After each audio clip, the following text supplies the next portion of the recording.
ஒரு function attend பண்ணுறதுக்காக அம்மா வீடு வரைக்கும் வந்திருக்கேன். ஸோ இங்கே வந்தாலே எனக்கு மார்னிங் டீ, காஃபி குடிக்கிற ஹேபிட்டு. அது ஏன்னு தெரியல. அம்மா நமக்காக போட்டு எடுத்துகிட்டு வந்து குடுக்குறாங்கன்றதுனால நெனைக்கிறேன். அங்கன்னா நம்மளே போட்டு குடிக்கணும். அதனால அந்த ஹேபிட் இல்ல.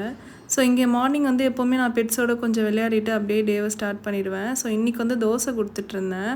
எங்கள் வீட்டில் குயில் இருக்குதுன்னு சொல்லி ஆல்ரெடி ஒரு வீடியோவில் ஷேர் பண்ணியிருப்பேன். ஸோ இதுக்கு ஃபுட்டு குடுக்குறதே ரொம்ப ஃபன்னாக இருக்கும். ஏன்னா பசி இருக்கும்போது ஃபாஸ்ட்டாக வாங்கும். பசி இல்லைன்னா வந்து இந்த மாதிரி கொஞ்சம் இக்னோர் பண்ணி வாங்குவாங்க. இல்லைன்னா சுத்தமாக பசி இல்லைன்னா அப்படியே திரும்பிப்பாங்க கோச்சிக்கிற மாதிரி. ஸோ அதுதான் நம்ம தெரிஞ்சுக்கணும். அதுக்கப்புறம் வந்து தண்ணிலாம் கொடுத்துட்டு நான் பப்பிக்குமே கொஞ்சம் தோசை கொடுத்துட்ருந்தேன். எங்கள் வீட்டுக்கு வந்தால் நான் தான் சொகுசாக இருக்கேன்னு நினச்சேன். ஆனால் எங்கள் வீட்டில் இருக்க டாக்ஸ் அதை விட சொகுசாக இருக்குது. படுத்துக்கிட்டே சாப்பிட்றாங்க. அம்மா கிட்டே கேட்டேன், ஏன் இவ்வளோ செல்லம் கொடுக்குறீங்கன்னு சொல்லிட்டு. நீயும் அப்படி தானடி இருக்க அப்படின்னு சொல்லி என்னையே கேட்குறாங்க.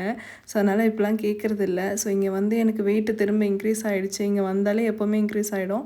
திரும்ப ஊரில் போய் வெயிட் லாஸ் ஸ்டார்ட் பண்ண வேண்டியது தான்.